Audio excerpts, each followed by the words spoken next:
오늘 선교대회에 오신 여러분들을 진심으로 환영하고 축복합니다. 오늘 선교대회가 여러분의 생에 귀한 결단의 시간이 됐으면 합니다. 저는 1998년까지 제가 산업은행에서 25년 이상 직장 생활을 하였고 지금까지 38년째 비인기 종목인 직장 사역을 섬기고 있습니다. 예수님을 믿기 전에 저의 삶은 하루도 안 빼놓고 술을 마시고 하루에 한 갑반씩 담배를 피우고 셋이 모였다면 고스톱치고 업자들과 함께 안 좋은 것을 드는 밤마다 불을 찾아 헤매이는 불나방같이 살던 사람이었습니다. 가끔은 술을 마시고 지갑을 잃어버리고 술을 먹고 싸우다가 파출소에 가고 도박하다 봉급을 다 날리고 해서 다시는 술, 담배를 끊고 도박을 끊겠다고 했지만 그 어느 것 하나 제 마음대로 할 수가 없었습니다.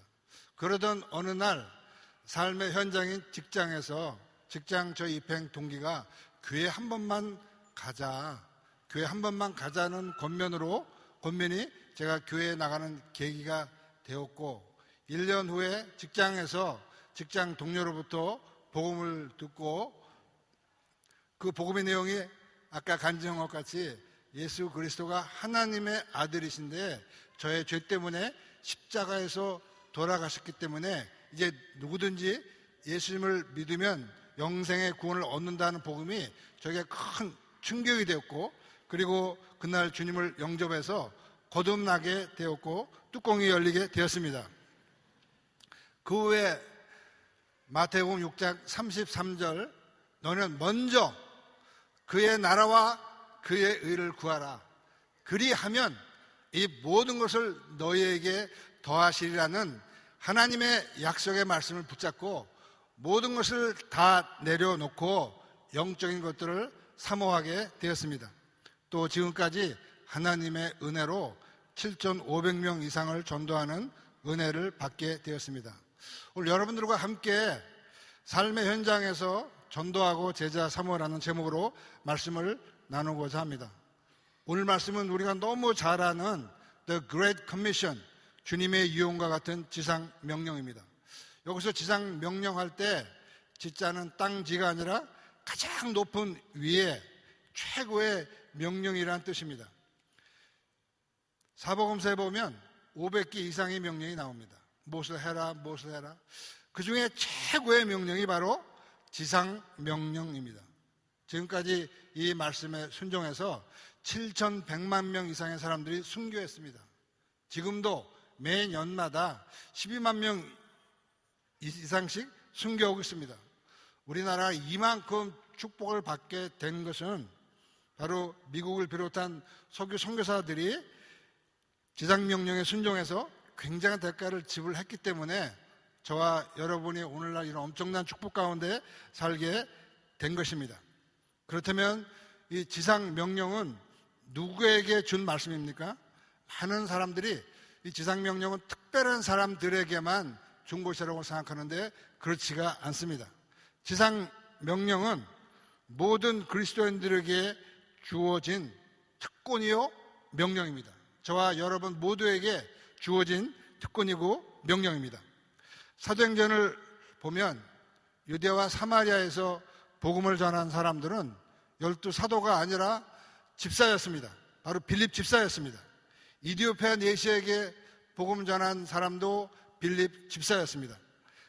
사도 바울에게 엄청난 영향을 줬던 첫 순교자도 스데반 집사였습니다. 오늘 말씀과 같이 바울과 바나바를 파송한 안디옥 교회를 세운 사람들은 몇 사람의 무명의 평신도들이었습니다. 몇 명의 무명의 평신도들이 세교회 선교의 기초를 쌓은 것입니다. 조금 전에 간증한 황미경 선교사님 평신도입니다. 간증한 대로 세상적으로는 그렇게 내놓을 만한 것이 없어요. 평범한 직장인이었습니다. 잘 살고 있었어요. 지상명령을 받았습니다. 그리고 대가를 지불하고 지금 그 이국 땅에 가서 선교하고 있는 것입니다.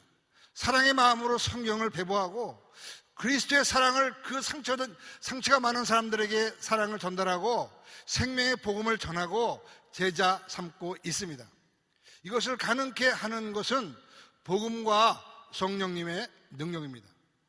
요한복음 14장 12절, 내가 진실로 진실로 너에게 이르노니 나를 믿는 자는 나의 하는 일을 너희도 할 것이요 이보다 큰 일을 하리니 이는 내가 아버지께로 감이니라. 바로 성령님을 말씀하신 것입니다. 성령님이 오면 우리가 다 주님과 같이 살 수 있고 그보다 더 큰 일을 할 수가 있다는 것입니다. 오카노 목사님은 사도들이 성령의 사람이었던 것처럼 우리가 성령 받은 사람이라면 사도의 계승자로서 자격을 갖추고 있는 것이다. 평신도는 사도의 후예로서 보낸받은 소명자이다라고 얘기했습니다. 지상명령은 모든 그리스도인들에게 주어진 명령입니다. 다음으로 지상명령의 내용은 무엇입니까? 가서 제자 세례를 주고 제자를 삼아 가르쳐 지키게 하라입니다. 그 중에서 본동사는 제자를 삼아입니다. 나머지 가서 세례를 주고 가르쳐 지키게 하는 것은 본동사를 설명하는 보조동사입니다. 지상명령의 핵심은 제자를 삼는 것입니다. 제자 사역은 주님의 지상명령인 동시에 주님의 지상명령 성취의 전략입니다. 우리 한국교회에서 제자 사역을 한국교회에 확산시키신 분은 오카노 목사님이십니다. 그분이 강조하신 내용이 뭐냐면 제자 삼는 일은 예수님의 commandment, 명령이다. 제자 삼는 일은 목회 본질이다. 본질을 붙잡는 것에 길이 있다. 당신은 미쳐야 한다. 목회의 본질은 사람에게 미치는 것이다 라고 말씀했습니다. 예수님이 우리에게 주신 최고의 가치, 최고의 축복, 제자를 삼는 것입니다. 예수님도 공생의 기간 중에 12명의 제자를 삼으셨습니다. 그러면 어디에서 제자를 삼아야 합니까? 삶의 현장입니다. 삶의 현장에 빠진 제자 사역, 진정한 제자 사역이 아닙니다. 두란노에서 발간한 데이비드 프렘 목사님의 레디컬 투게더 책을 보면 효과적인 사역 현장은 교회가 아니고 삶의 현장입니다. 삶의 현장에서 전도하고 양육하고 제자 삼아야 된다. 최대의 사역지, 전략적인 사역지는 삶의 현장이다. 그리스도인 모두가 다 선교사이고 삶의 현장은 선교지이다. 모든 그리스도인들이 구경꾼이 아니라 사역의 주인공이 되어야 한다. 교회의 성공은 얼마나 교회가 평신도들을 훈련시켜서 사역하느냐에 있다라고 말하고 있습니다. 미국에서 200만 부 이상 팔린 레디컬이라는 책에 보면 그리스도인이라면 누구나 삶의 현장에서 제자 삼아 재생산해야 한다라고 강조하고 있습니다. 교회가 평신도들이 이 일을 하도록 도전해야 됩니다. 21세기 최고의 영적 리더 존 스토트 목사님, 첫 번째 종교 개혁은 성경을 사제들에게서 평신도들에게 돌려주는 것이라면 두 번째 종교 개혁, 마지막 종교 개혁은 사역을 목회자에게서 평신도에게 돌려주는 것이라고 했습니다. 여기서 말하는 사역은 머리 숙여서 안내하는 이런 정도도 있겠지만 사도행전에 나오는 평신도들, 빌립이 했던 사역, 스데반이 했던 사역, 그런 것들이라고 저는 생각하고 싶습니다. 오늘 이명 형제, 장상만 형제, 김저 형제, 황미영 자매들, 이런 분들 교보와 시티에서 일어났던 위대한 사역, 바로 그런 사역들을 모든 평신도들이 하도록 해야 된다라고 생각합니다. 제가 25년 이상 직장 생활을 하면서 느낀 직장 선교의 중요성을 말씀드리겠습니다. 첫 번째, 왜 직장 선교가 중요하냐? 직장인들은 대부분의 시간을 직장에서 보낸다는 것입니다. 직장인의 하루를 보더라도 취침 시간에는 침투할 수가 없습니다. 여기 침투했다가는 전도는커녕 간방 가게 돼 있어요. 나머지 잠자는 시간과 출퇴근 시간을 제외하면 7, 80%의 거의 대부분의 시간을 삶의 현장인 직장에서 불신자인 직장 동료들과 함께 보냈는데 이게 엄청난 특권입니다. 그들은 누군가 구원받기를 간절히 기도하는 아빠요 또 아들입니다. 직장의 일주일을 보더라도 대부분의 그리스도인의 경우 월요일부터 금요일까지 대부분의 시간을 직장에서 보내게 됩니다. 이 7, 80%를 보내는 일주일 대부분 전부가 다 바로 이 사역 현장이 바로 선교지이고 모든 사람은 파송된 선교사라는 것입니다. 둘째, 직장은 불신자로 가득 찬 황금 어장입니다. 제가 산업원에 근무할 때 본점 을지로 입구에 1,500명의 직원이 근무했어요. 근데 인사부에서 정말 신체 검사하고 필기시험 보고 면접 봐서 아주 건강하고 제자 사역을 잘할 수 있는 사람만 엄선해서 뽑아놨습니다. 얼마나 감사한지 몰라요. 목사들은 정말 불신자 만나기가 정말 힘듭니다. 매일 믿는 아줌마들하고 같이 이렇게 다니게 돼 있어요. 근데 우리는 이건 물반 고기반이 아니라 전부 다 괴기야. 전부 사방을 돌아 전부 다 전도 대상자입니다. 전도 폭발 훈련 하다 보면 전도 대상자 구하기가 정말 힘듭니다. 근데 전부 다가 전도 대상자라는 거죠. 더구나 감사한 것은 은행은 2년마다 또 인사이동을 해줘가지고 전도 대상자를 매번 바꿔줘 이렇게. 얼마나 감사해요. 전도는 또 다른 사람을 보내주고 계속 이러고 있습니다. 불신자들은 교회는 나가지 않지만 직장에 나옵니다.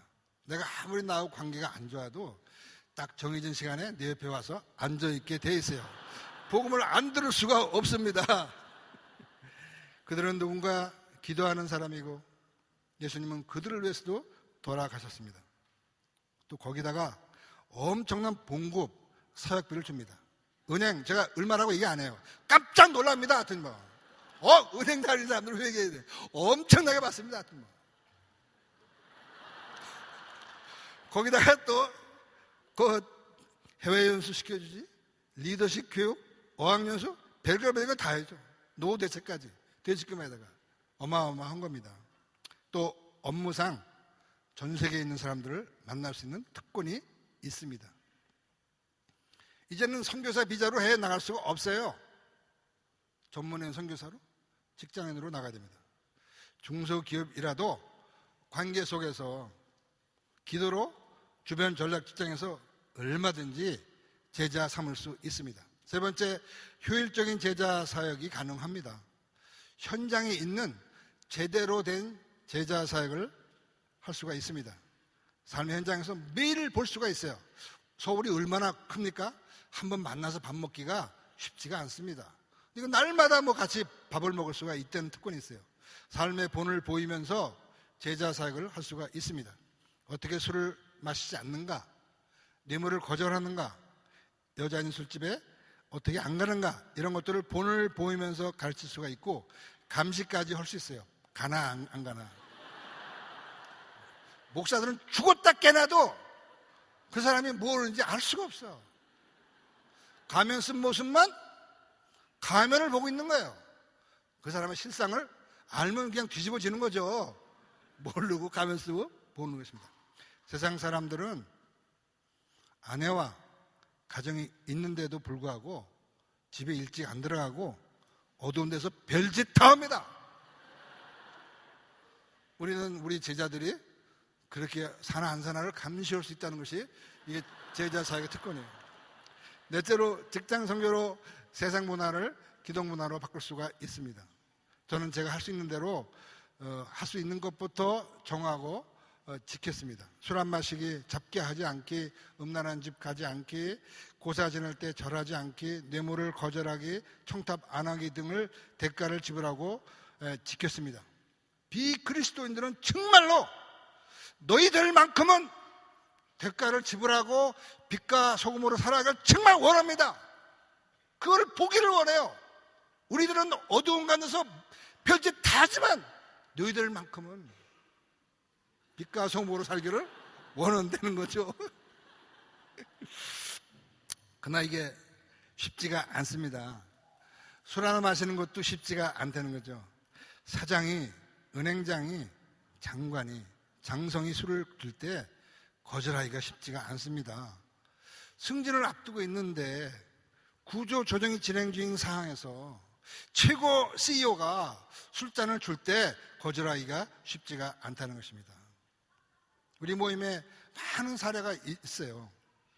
은행 상무가 술을 줬습니다. 술을 거절했어요. 이런 건방진 놈, 은행 상무가 술을 줬는데 싸가지 없이 술을 안 받아? 옆에서 뺨따구를 탁 때렸어요. 뺨 맞고 너무 화가 나가지고 다음날 직장 그만두려고 영락 기도원 가서 기도했습니다. 정말 이런 놈들하고 내가 어떻게 근무합니까? 이런 더러운 놈들하고 그만두겠습니다. 그때 성령님께서 너는 뺨 맞은 것 가지고 그렇게 난리치냐? 나는 벌거벗고 십자가에서 손발에 대못이 박혔어. 알겠냐? 알겠어? 이분이 회개하고 다시 돌아왔어요. 그리고 그분을 사랑하게 됐어요. 실제 있었던 사례입니다. 우리 몸에 또 은행장이 술을 줬어요. 술을 거절했습니다. 은행장이 술을 몸에 확 뿌려버렸어요. 이분이 이것만 잘 했다면 노대책도 해결되고 부행장 승진하고 그래도 되는 거죠. 아까 바보부사 얘기했죠? 정말 바보입니다. 몇 억 원 이상이 왔다 갔다 하고 부행장인 자리가 왔다 갔다 하는데 술 한 잔 받아먹지 못해서 대가를 지불한 것입니다. 바보, 평신도 이런 사례도 있고요. 또 공무원 국장 이상급들이 막 하는데 술을 마시니까 야 임마 나가 임마 너 그럼 나가야 되는 거예요. 이러면서 뭐 죄진 것 같이 뭐가 죄를 졌다고 이러고 나가야 돼. 그게 세상이라는 거죠. 또 저는 이런 친구는 매장시켜라 뭐 이런 5년 전에 동기는 다 승진했는데 이제 최고 고가권자가 술을 주는데 안 먹겠습니까? 이런 친구는 매장시켜! 다 끝난 거야 이제. It's the end. 끝난 거야. 근데 속으로 매장하든지 화장하든지 마음대로 해. 이게 현실입니다. 저는 너무 오랫동안 직장생활을 해봤기 때문에 너무 잘 알아요. 옛날 은행 정말 좋은 시절이었습니다. 본 거 엄청 받았어요. 그러면서 셋이 모였다면 고스톱 치고 툭 하면 회식하고 엄청나게 술 마셨어요. 하여튼 뭐 저는 1년 365일 아니라 1년이면 점심 때까지 포함하면 1년이면 500일을 술 마셨어요. 이게 당시에 산업은 국책은행의 문화였어요. 술 마시면 저녁 때 같은 경우는 1차로 끝나는 게 아니고 2차, 3차 갑니다. 어울리지 못하면 고가 없습니다. 고가 없으면 승진도 없는 거예요. 고가를 받아서 승진해야 되는데 전부 다 여자인이 솔직하는 거예요. 그때 죄송합니다. 저는 먼저 가보겠습니다. 하면 비웃으면서 찌찌찌 하면서 그럽니다. 그래 가봐. 그때 뒷골이 땡겨. 제가 그런 뒷골이 땡기는 걸 많이 경험했어요. 야 정말 뒷골이 땡긴다. 여자 신식 할 수가 없잖아요. 그럼 비웃어 조롱합니다. 그런 일이 굉장히 많이 있었습니다. 역사는 밤에 이루어집니다. 룸사롱에서. 당시에 유행어가 있었어요. 일 따로, 고가 따로, 승진 따로. 아무리 일 열심히 해도 고가 잘 받아도 승진은 어떤 놈이 하는 거야? 선물 사주고 방석집 잘 모시고 다른 놈이 장땡이야. 그게 그 당시의 문화였습니다. 다섯 번째로 직장 선교로 도시 선교가 가능합니다. 세계 인구가 도시로 집중하고 있습니다. 2000년도에 50%, 2025년도에 75%, 2050년에 80%, 결국 대부분의 사람들이 도시에 살게 됩니다. 도시 선교 없이 세계 선교 불가능합니다. 직장 선교는 도시 선교의 핵심 전략입니다. 따라서 직장 선교 이 시대의 요청입니다. 소수이지만 깨어있는 목회자들은, 선교학자들은 말합니다. 일터 사역, 직장 사역, 21세기에 정말 최첨단 가치 있는 사역이다. 교회가 이거를 연구해야 된다. 일터 사역, 직장 사역이 교회와 은사를 주신 목적이다. 일터 사역, 직장 사역이 성령이 교회와 목사님들에게 하시는 말씀이다. 직장 사역이 특권이고 명령인데 직장 선교를 가르치고 도전하는 교회는 많지가 않습니다. 많지 않은 정도가 아니라 거의 없습니다. 안타까운 상황입니다. 제가 예수님 믿고 놀란 것은 그리스도인들이 황금 어장에서 전도하지 않는다는 것입니다. 몇십 년 직장 생활 하면서도 전도 한 명도 못하고 퇴직하는 분들이 너무나 많은 것을 봤습니다. 이건 있을 수가 없는 거예요. 자기 자녀가 서울대학이 아니라 서울에 있는 대학만 들어가도, 의대만 들어가도 자랑하고 그냥 난리라는 거죠. 그런데 하나님의 아들이 나를 위해서 죽으셨어요. 그런데도 몇십 년 다니면서 한 사람에게도 복음을 전하지 않는 사람이 너무나 많다는 것입니다. 너무나 많은 사람들이 지식적으로, 비상적으로 예수님을 믿고 있다는 것입니다. 우리 충청 지역에 정말 어느 형제님이 자기 순원의 아버님에게, 예비역 공군 대령이에요. 그분의 간을 이식해 줬습니다. 제가 그날 가서 그 형제님 기도해드리고 그분에 가서 기도할 때 그분이 울면서 뭐라고 그러지 않습니까? 그분을 축복해 주세요. 그분 때문에 제가 살게 되었습니다. 장기 이식 하나 받아도 내가 평생 하나님 위해 살겠습니다. 그분이 울면서 저에게 한 말씀입니다.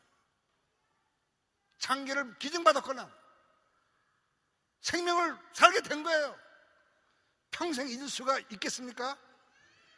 그런데 우리는 하나님이 나 때문에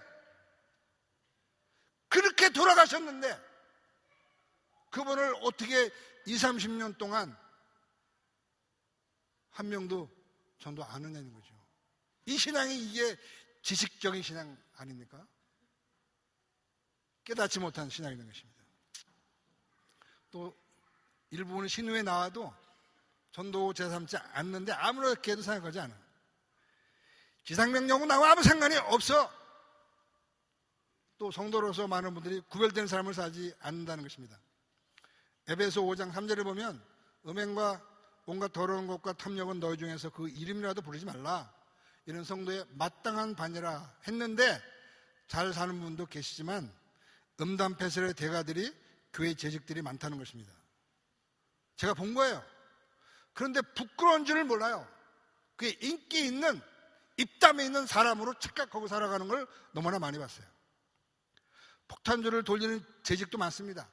나도 안술 집사야. 마셔. 너만 거룩하냐? 마셔. 예수님도 술 마셨어.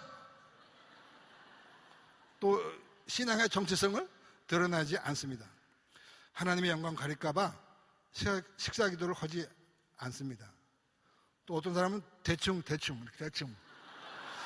그냥 제대로 하자니 삶이 자신이 없고 창피하고, 안 하자니 주님의 십자가가 미안하고. 교회에서는 청년회 회장, 부회장, 성가대 하면서 삶의 현장에는 알 수가 없어요. 이런 사람을 잠수함 신앙이라고 합니다. 월요일 아침에 깊숙이 잠수했다가 주일날 떠오르는 신앙, 잠수하는 신앙. 어떨 때 정체성이 드러나느냐? 회식할 때 만취해서 이성을 잃었어요. 저도 안 주십사요. 저도 많이 봤어요. 어떨 때는 너무 속상해서 교회 목사님들에게 편지 쓰고 싶더라고요. 목사님 이거 아세요? 알으셔야 돼요. 김동길 목사라면 이게 뭡니까 이게? 빛과 소금이 이게 뭡니까 이게? 그래서 전도하기가 참 힘들어졌습니다. 기독교는 개독교가 되었습니다. 최근에 여의도 순복음교회니 기타 등등 낯을 둘 수가 없는 상태가 되었습니다. 낯을 둘 수가 없어요.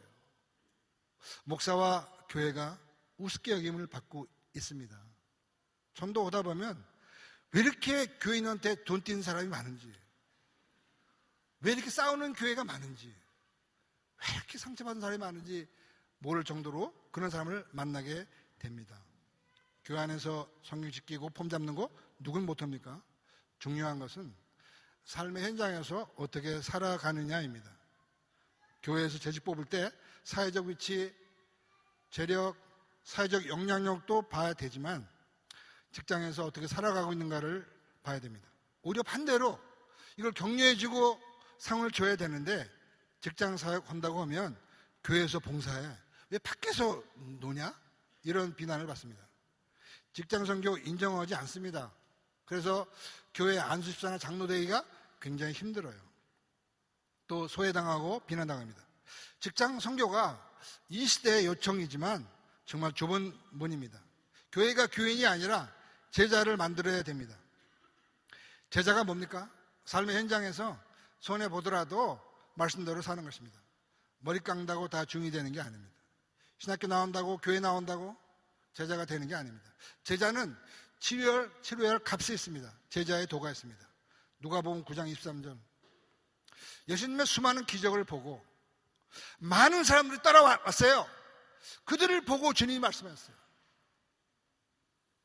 나를 따라오려거든 자기를 부인하고 날마다 제 십자가를 지고 나를 쫓을 것이니라. 제자는 세상을 쫓아가는 것이 아니라 주님의 삶과 가르침을 따라가는 사람입니다. 아무든지 나를 따라오려거든 첫째 해야 되는 게 자기를 부인하고 Deny yourself. 훈련으로 되는 제자에 보면 제자는 반드시 값을 치러야 한다. 값을 치른다는 말은 내 것은 자신의 것을 버리고 하나님의 것을 취하는 것입니다. 이게 Deny yourself 하는 거예요. 갈라디아서 2장 10절, 내가 그리스도와 함께 십자가에 못 박혔나니 그런즉 이제는 내가 산 것이 아니요 오직 내 안에 그리스도께서 사신 것이라. 이제 내가 육체 가운데 사는 것은 나를 사랑하사 나를 위하여 자기 몸을 버리신 하나님의 아들을 믿는 믿음 안에서 사는 것이라. 십자가에 이미 죽었어요. 이제는 내가 사는 게 아니에요. 내 안에 그리스도가 사는 것입니다. 예수님은 어떻게 자기를 부인하셨나요? 그분은 하나님이십니다. 만주를 지으신 창조주 하나님이세요. 그런데 하늘 보좌 버리시고 마국간에 인간의 몸을 입고 성육신 하셨습니다. 그리고 마지막에 십자가에 올라가셨어요. 완전히 부인했습니다. 상상을 초월한 부인을 했어요. 하나님이 어떻게 그렇게까지 비하할 수가 있습니까? 이게 주님의 사랑이라는 거죠. 날마다 제 십자가를 지고, 십자가는 목에 걸고 다니는 장신구가 아닙니다. 가장 잔인한 사형틀이에요. 고통과 아픔과 수치가 있는 것입니다. 너무나 많은 그리스도인들 천국이 없어도 후회하지 않을 삶을 살고 있어요. 사회에서 성공하고 교회에서 장로되고 천국이 없어도 후회될 게 아무것도 없이 살아가고 있다는 것입니다. 보네포는 그랬어요. 신앙생활이 무엇이냐? 십자가로 부르십니다. 이렇게 얘기했어요. 바울은 갈라디아서 6장 17절에 내가 내 몸에 예수의 흔적을 가지노라 했습니다. 여러분들은 어떤 흔적을 가지고 있습니까? 아까 바보 의사에게는 스티그마타가 있었어요. 흔적이 있었습니다. 바보 의사 곳곳에 예수님의 제자로서의 흔적이 있어서 그렇게 많은 사람들이 조문을 오게 된 것입니다. 스님들이나 수녀, 신부들은 최소한도 결혼은 포기합니다. 최소한. 우린 뭘 포기했어요? 어느 분이 기도했다고 합니다. 주님 마음을 알기 원합니다. 십자가의 고통을 경험하기 원합니다. 정말 원하느냐? 정말 원합니다. 후회하지 않을까요? 후회하지 않습니다. 나는 울고 있다. 1초에 47명씩 굶어 죽어가는 아이들, 부모 없이 살아가는 고아들의 아픔, 인신매매, 인권유린, 열악한 상황 가운데 살아가는 사람들, 온갖 중독, 전쟁, 지옥 가는 수많은 영혼들을 볼 때 내가 울고 있다는 거죠. 그리고 가시밀리관의 고통, 채찍과 몸이 찢기시고 침뱉임 받은 모형과 벌거벗기는 수치와 십자가에서 손발이 대멀시 박히고 갈증과 통증, 아버지께 버림받아 엘리 라바 사목대의 고통을 다 경험하게 했어요. 이 경험을 한 다음에 이분이 삶이 아주 단순해졌다고 그래요. 오직 예수, 오직 예수, 오직 예수. 어떤 일이 있더라도 주님을 배반하지 않겠습니다. 주님만 따라가겠습니다. 나는 결단을 했다고 합니다. 제가 얼마 전에 아프리카 오제에서 사역하는 선교사 간증을 들었어요. 많은 어린아이들이 자기 품에서 굶어 죽어왔다고 합니다. 320명의 고아를 양육하는데 먹이고 신기고 씻기는 게 너무 힘들어서 번아웃 돼가지고 죽기를 원했다는 거예요. 하나님 순교하게 해주세요. 너무 힘듭니다. 주님이 살과 피를 보여줬어요. 그 다음부터 이분이 다시는 힘들다는 말을 안 오고 지금 2만 5천 명을 고아를 사역하고 있다는 얘기를 들었습니다. 셋째, 제자는 주님만을 따라가야 됩니다. 아무리 힘들어도 계속 끝까지 포기하지 않고 주님만을 따라가는 것입니다. 아무리 어려워도 소명 따라 살아가는 삶입니다. 우리가 술 하나 안 마시는 것도 대가를 지불해야 됩니다. 제자 사역, 직장 사역을 하려면 반드시 치료해야 할 대가와 고난이 있습니다. 여러분은 무슨 대가 값을 지불했습니까? 제자 사역의 내용은 전도하고 제자로 양육하는 것입니다. 제자 사역을 하기 위해서는 첫째, 먼저 제자가 되고 예수님을 배워야 합니다. 마태복음 4장 19절 말씀하실 때 나를 따라오너라 내가 너로 사랑나는 어부가 되게 하리라 하시니 먼저 제자가 되기로 결단해야 됩니다. 제가 예수 믿고 1년 됐을 때 어느 수련회를 참석했어요. 그때 강사분이 이 마태복음 4장 19절 4.19의 말씀으로 도전했습니다. 이 말씀을 초청하시는 분은 대통령 정도가 아니라 하나님의 아들 그리스도 메시아입니다. 그리고 이 초청은 가장 이 세상에서 은혜로운 초청입니다. 내가 너를 사용하겠다. 내가 너를 축복하겠다. 라는 것이죠. 감동되시는 사람들은 날짜를 쓰고 사인해라. 제가 그때 사인했어요. 주님 따라가겠습니다. 그리고 지금까지 38년째 7,500명 이상 전도하는 삶을 살고 있습니다. 지금 이 시간 주님이 말씀하십니다. 나를 따라오너라.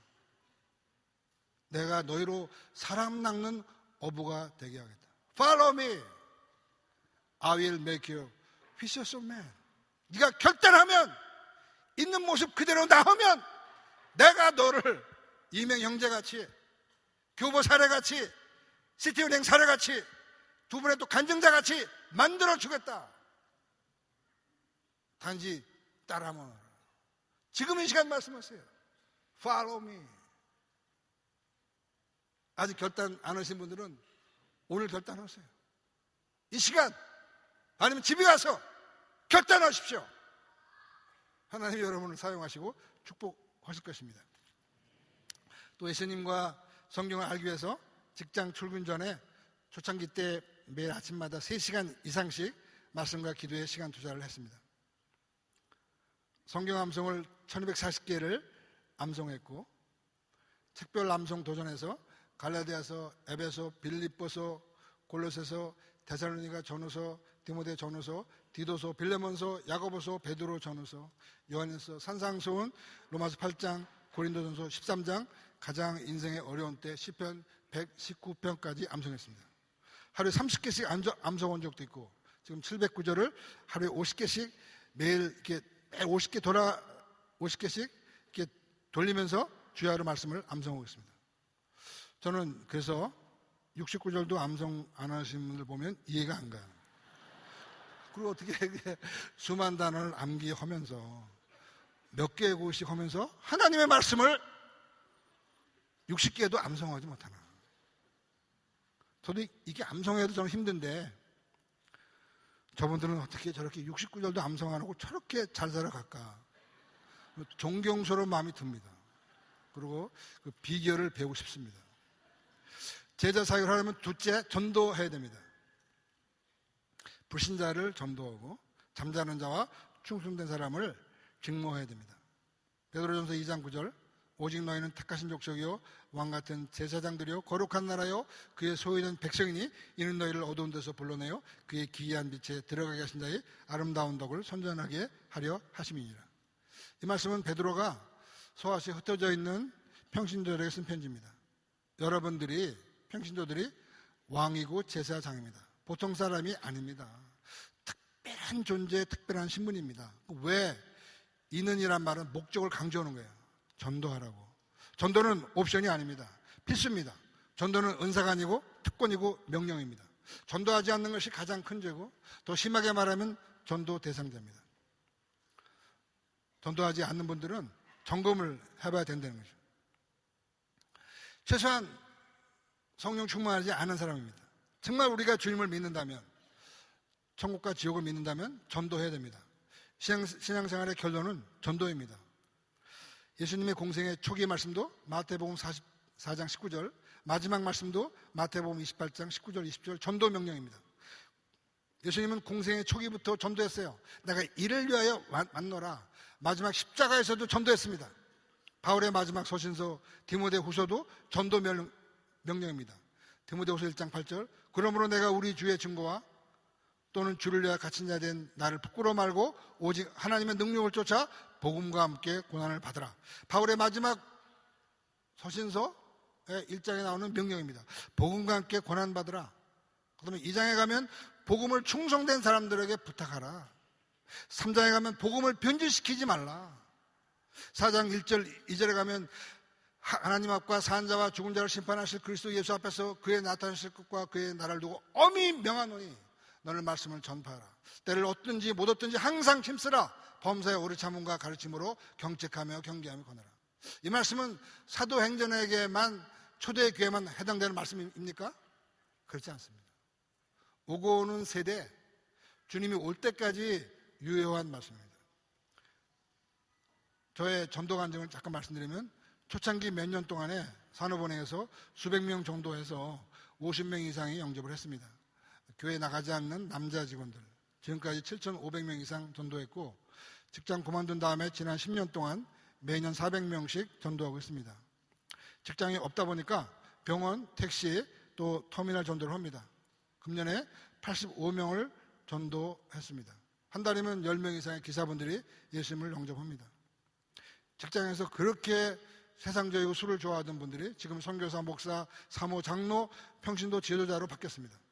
처음에는 가슴은 뜨겁고 술, 담배는 안 끊어지고 해서 술 마시면서 담배 피면서 전도했어요. 그래서 쪽팔려가지고 다 정리하게 됐습니다. 초창기 때 집사람, 우리 산업은행 봉급이 굉장히 많았는데 절반을 전도 비용을 썼다고 했습니다. 거의 대부분의 직원들을 다 점심 식사 약속을 하고 복음을 전하는 기억이 납니다. 별명이 밥 사주는 사람이었어요. 하나님이 여러분들에게 지금까지 수많은 전도 기회를 줬습니다. 금년, 지난해, 지난 5년, 10년, 20년, 30년 동안 수백 번, 수천 번, 수만 번 전도 기회를 줬는데 지금까지 몇 명이나 여러분들을 통해서 거듭나고 구원받았습니까? 만약 없다면 이건 잘못 사는 것입니다. 헛사는 것이에요. 젊은 부부들이 결혼해서 고의로 피임하지 않는 한은 아기를 낳게 돼 있어요. 아기 안 낳으면 창피합니다. 시부모 보기에, 남편 보기에. 그래서 아기 낳기 위해서 이 병원 저 병원, 이 한의원 저 한의원, 용하다는 은사자 다 차려다니면서 안수받고 아기 낳으면 정말 기뻐합니다. 마찬가지로 우리가 신앙생활하면서 5년, 10년, 20년 했는데도 전도 열매가 없다면 어디가 문제가 있는 것입니다. 점검해봐야 됩니다. 무엇이 문제인가? 그래서 문제 해결하고 하나님이 주시는 전도의 기쁨을 회복하시기를 바랍니다. 그러나 전도는 설교만으로는 되지 않습니다. 훈련을 받아야 합니다. 우리 모임에서는 BTC 훈련을 10주 동안 직장인들이 받게 되는데 32명 이상을 전도해야만 수료가 됩니다. 거의 100%예요. 거의 100%가 32명 전도를 합니다. 지난 10년 이상 동안 검증된 내용입니다. 우리 영락교회 윤근명 집사님 30대 중반에 복음을 듣고 뚜껑이 열렸어요. 전도하다가 전도가 안 돼서 전도를 그냥 접었습니다. 60의 나이에 전도 폭발 훈련받고 지난 12년 동안 몇 명을 전도했느냐? 42,500명을 전도했어요. 3만 명 이상을 영접했습니다. 훈련 받아야 됩니다. 또 계속 이런 전도를 생활화하기 위해서는 전도하는 공동체에 붙어 있어야 됩니다. 움직이는 자와 함께 움직이지 않으면 다 사단의 밥이 돼가지고 전도를 생활화할 수가 없다는 것입니다. 제자 삼기 위해서는 불신자들에게는 전도해야 하지만 잠자는 그리스도인들은 깨우고 충성된 사람들을 직무해야 됩니다. 저는 직장 선교 비전을 위해서 우리은행, 조흥은행, 보람은행, 외환은행, 한국은행, 교보, 충청지역, 하이닉스 공무원 가운데서 충성된 사람들을 직무했습니다. 하나님은 이분들을 통해서 놀라운 일들이 일어나게 했습니다. 우리 전병을 형제님이 공세모 형제님을 직무했어요. 그리고 과업 모임 가운데서 정말 놀라운 일들이 일어났습니다. 여러분 주변을 잘 보세요. 주식거다 망한 사람이 없나? 또 저같이 불나방같이 사는 사람이 없나? 어려움 당한 사람이 없나? 직무 대상입니다. 우리 공세모 형제를 직무한 전배 형제를 직무한 사람은 강원철 형제예요. 이런 일들은 과업 모임을 개척했기 때문에 일어난 것입니다. 하나님은 과업 모임을 통해서 지금까지 굉장한 일들을 행해 오셨습니다. 모임 개척의 놀라운 축복입니다. 아직도 모임 개척을 못 해보신 분들은 도전해 보시길 바랍니다. 상상도 못하는 일들이 일어날 수가 있습니다. 지금도 개척할 약속의 땅은 너무 많습니다. 그리고 이런 직무가 일어날 수 있도록 여러분 기도하십시오. 부르짖으시기를 바랍니다. 중국에서도 이런 일들이 꼭 일어나기를 원합니다. 제자 삼기 위해서 세 번째, 양육해야 됩니다. 제자는 설교만으로는 안 됩니다. 말씀의 은사가 있는 사역자가 아무리 말씀을 쪼개고 분해해도 설교만으로는 제자가 될 수 없습니다. 소그룹과 맨투맨 1대1 사역을 해야 합니다. 바울은 가는 곳마다 복음을 전했습니다. 부활의 복음, 영생의 복음, 십자가의 복음을 전했어요. 그리고 각 사람을 제자 삼았습니다. 그리고 서바나까지 가기를 원했다는 거죠. 그 열정을 가지고 내가 서바나까지 가야 된다, 그런 열정이 있었어요. 바울은 각 사람을 완전한 자로 세우기 위해서 맨투맨과 1대1 사역을 감당했습니다. 맨투맨이 정말 쉽지 않지만 맨투맨이 없이는 충성된 제자가 나오기 힘듭니다. 맨투맨을 못 받아보고 제대로 된 제자가, 제대로 된 순장이 없는 분도 성령님의 인도 가운데 기도하고 연구하면 얼마든지 올 수가 있습니다. 제자 사역의 원조 대가인 내비게이터의 도슨 도르토메는 고등학교 출신의 목재상의 트럭 운전사도 했습니다. 순장도 없었고 신학도 하지 않았습니다. 근데 그 한 사람이 제자 사역의 기초를 놓고 전 세계에 제자 사역을 확산시켰습니다. 정말 세상적으로는 별 볼일 없는 한 사람이 그 일을 해냈습니다. 바울도 예수님으로부터 직접 배우지 못했어요. 성경과 성령님이 있으면 충분합니다. 또 우리는 바인드북까지 있어요. 바인드북. 충분히 연구해서 이런 사역을 감당할 수가 있습니다. 저는 초창기에 너무나 많은 사람이 영접하기 때문에 월요일부터 금요일까지 매일 아침마다 맨투맨 양육하고 직장 근무했습니다. 아침, 점심, 저녁 수없이 많은 성경 공부를 했습니다. 여기 중요한 포인트는 뭐냐? 충성된 사람이 있는 곳으로 저를 보내주세요. 인사해 좀 해주세요. 이게 중요한 포인트입니다. 충성된 제자가 있는 곳으로 나를 인사이동 해주세요. 제가 영접한 후에 3개월 후에 승진을 해서 국제영업부 대리가 됐습니다. 그곳에서 10명 이상이 영접했습니다. 그리고 인천 지점으로 발령받아갔어요. 거기서 40일 동안 영적 전투 끝에 노일대 형제가 예수님을 영접했습니다. 그날 너무 감격해서 노일대 형제는 집에 가서 식구를 다 모아놓고 전도하고 전 식구가 다 영접하고 다음날 전 식구가 다 교회에 참여했습니다. 개인적으로 맨투맨 사역을 했습니다. 교영자가 인사하고 서모대를 할 때 반원 6명이 다 영접했어요. 아마 모르긴 몰라도 10대 이상의 계보가 나왔을 것입니다. 금융단에서 수많은 제자가 나왔습니다. 지금은 중국에 선교사로 사역하고 있습니다.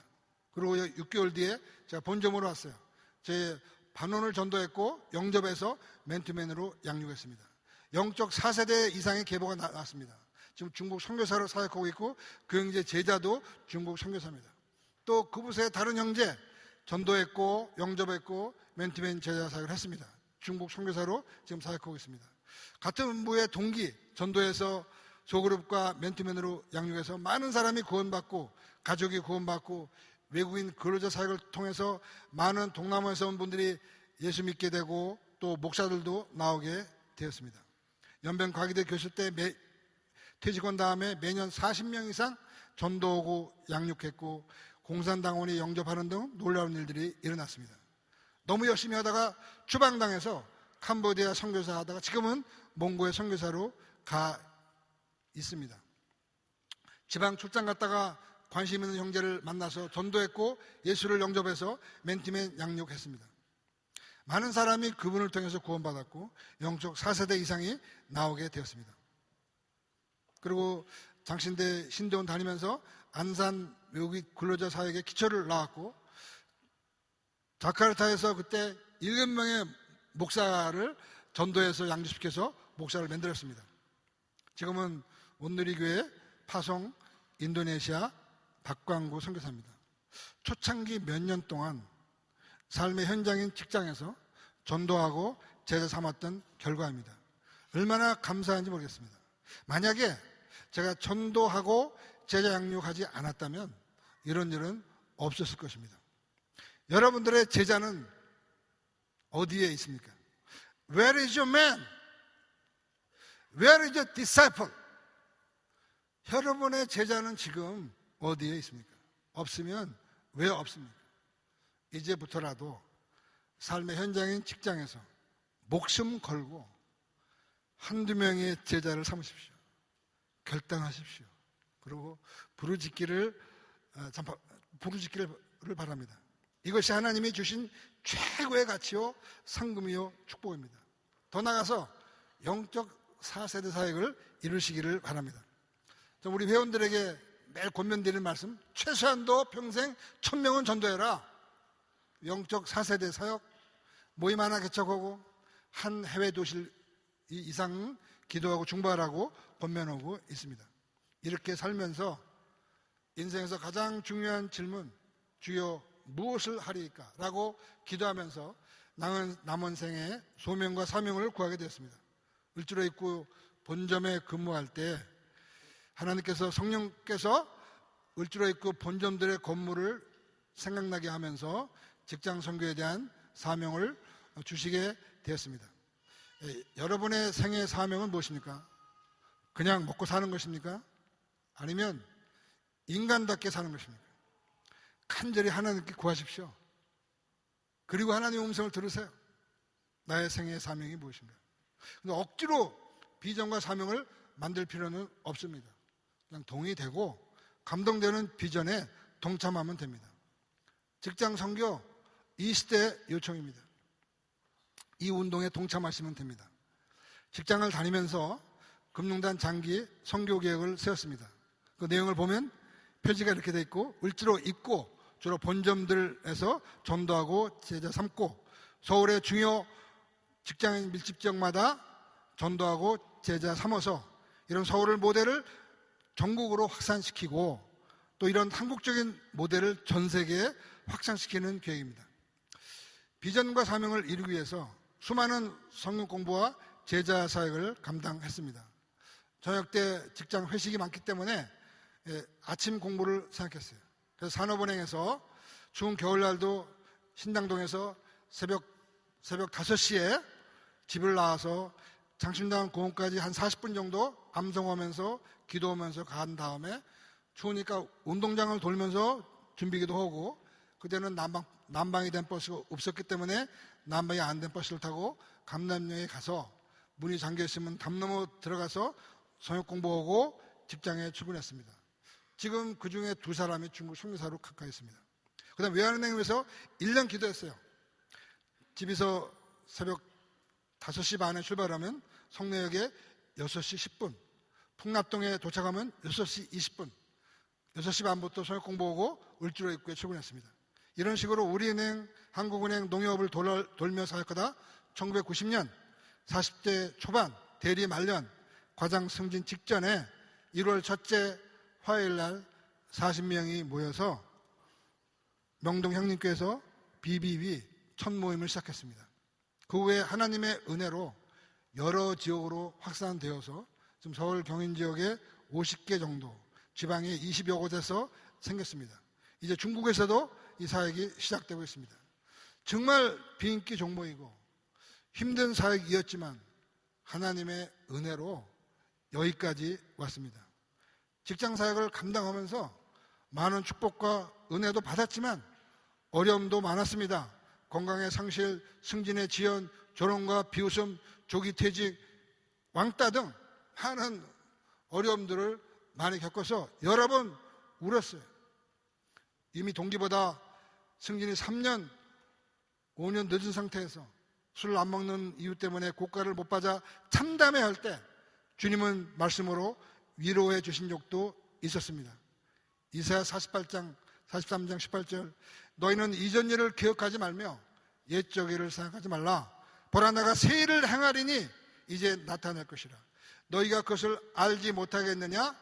정령이 내가 광야의 길과 사막의 강을 내리니 장차 들짐승 곧 실랑과 및 타조도 나를 존경할 것은 내가 광야의 물들을 사막의 강들을 내어 내 백성 나의 택한 자로 마시게 할 것입니다. 이 백성은 내가 나를 위하여 지었나니 나의 찬송을 부르게 하려 함이니라.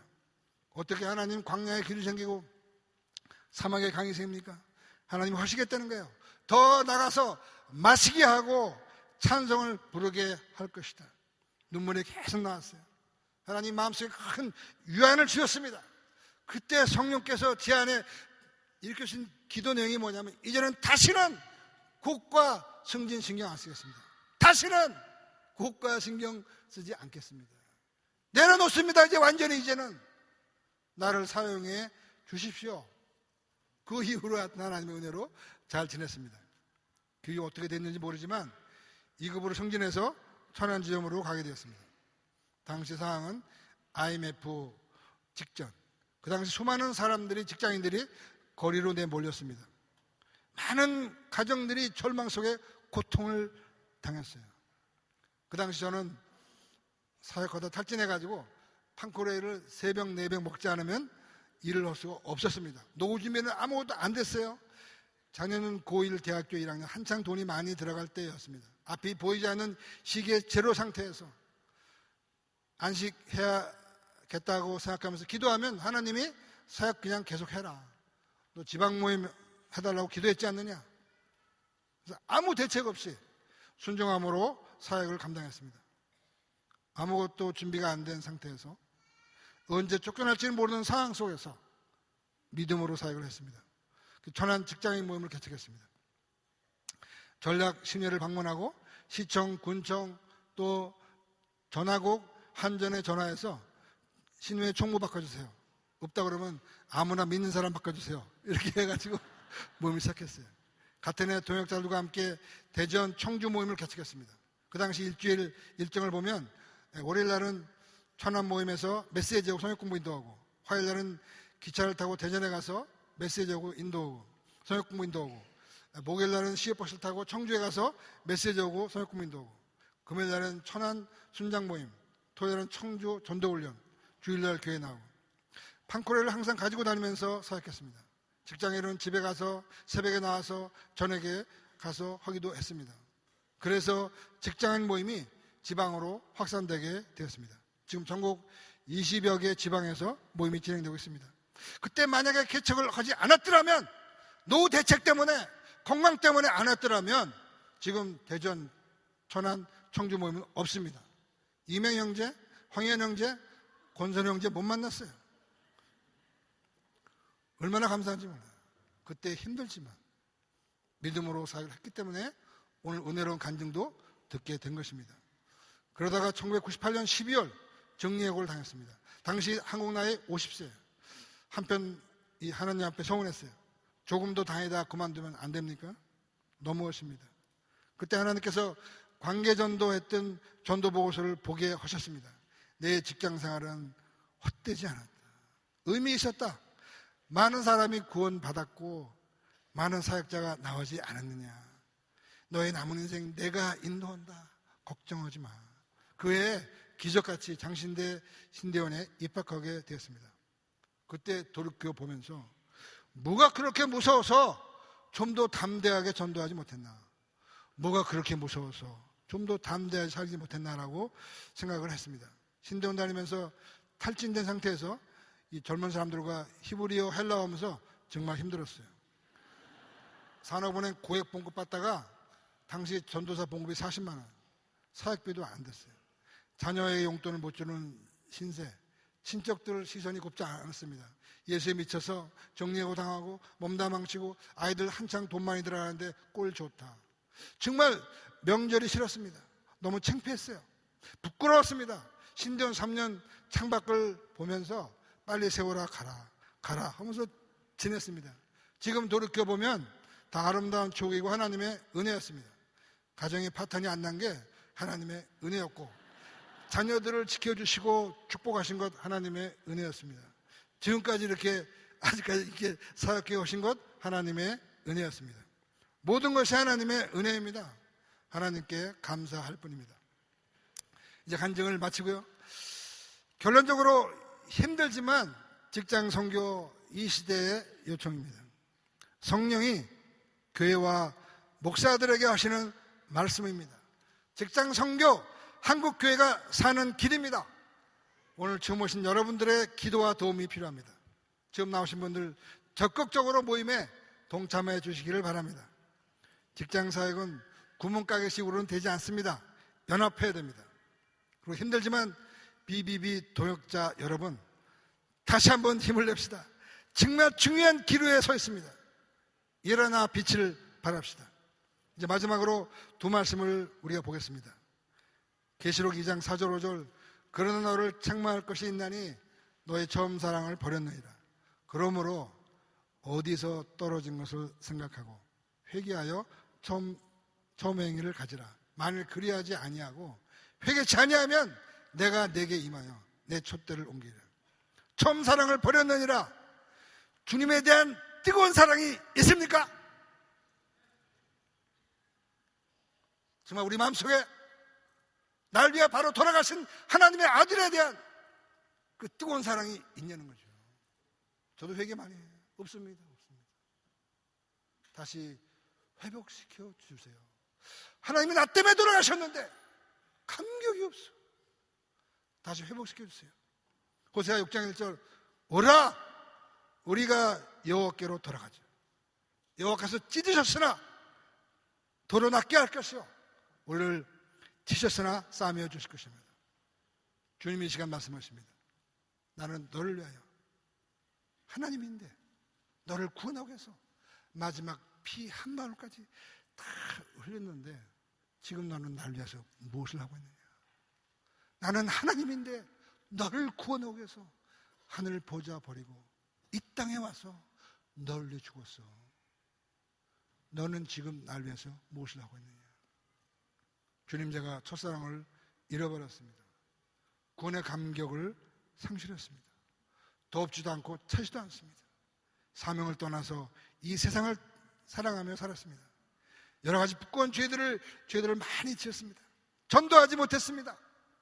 그리스도인으로서 정체성을 나타내지 못했습니다. 삶의 무게, 사역의 무게에 눌려 지쳐 있습니다. 하나님 너무 힘듭니다. 도와주세요. 여러분들 지금 그 자리에서 조용히 일어나 주시기 바랍니다. 이제 새로운 삶, 새롭게 결단하시기 원하시는 분들 조용하게 용기를 내서 자리에서 일어나 주시기를 바랍니다. 하나님, 제가 다시 한번 이런 삶을 살기 원합니다. 저를 도와주세요. 하나님, 이들을 축복해 주시기를 원합니다. 이들의 성령의 기름을 부어주시고 이들의 결단을 축복하고 사용하여 주시기를 바랍니다. 제가 기도하겠습니다. 죄악 가운데 살던 저희들을 구원하여 주시고 성령님을 보내신 것 감사합니다. 그러나 죄와 환경에 눌려서 구원의 감격을 상실하고 원망하며 살 때가 너무나 많았습니다. 용서하여 주시고 불쌍히 여겨주시고 긍휼히 여겨 주시옵소서. 영적 무감각과 나태함, 영적 침체와 무기력, 거짓과 위선에서 벗어나 복음과 함께 고난받게 하소서. 일어나 빛을 발하게 하소서. 수많은 전도 기회를 주었지만 전도하지 못했습니다. 목숨 걸고 전도하게 하소서. 하나님이 주신 소명을 망각하고 살았습니다. 신앙과 생활이 분리한 채 타협하며 살았습니다. 삶의 현장에서 구별된 삶을 살게 하소서. 한국교회 총체적인 위기, 우리 BBB도 어려운 상황 가운데 있습니다. 회개운동이 일어나게 하소서. 직장 선교운동이 일어나게 하소서. 평신도운동이 일어나게 하소서. 전도운동이 일어나게 하소서. 에스겔 37장의 많은 뼈 환상이 일어나게 하소서. 에스겔 47장의 성령의 역사가 우리 가운데 일어나게 하소서. 직장 선교를 위해서 기도원 300용사 바알에게 무릎 꿇지 않은 7,000명을 보내어 주시옵소서. 성령의 사바람이 불게 하여 주시옵소서. 궁극적으로 남북이 복음으로 통일되어 세계 선교에 귀하게 사용되는 나라와 교회 되게 하소서. 예수님의 이름으로 기도합나이다. 아멘. 이제 마지막으로 다 일어나셔서 이 시대 요청인 직장 선교 구호를 복창하고 마치겠습니다. 제가 3번 질문을 하면 직장 선교라는 구호를 아주 힘차게 우렁찬 목소리로 복창하여 주시기 바랍니다. 질문은 3가지입니다. 이 시대 요청이 무엇입니까? 우리의 사명이 무엇입니까? 우리가 무엇에 목숨을 걸어야 합니까? 3가지입니다. 자, 이제 구호 제창하여 주시기 바랍니다. 이 시대의 요청이 무엇입니까? 우리의 사명이 무엇입니까? 우리가 무엇에 목숨을 걸어야 합니까? 감사합니다.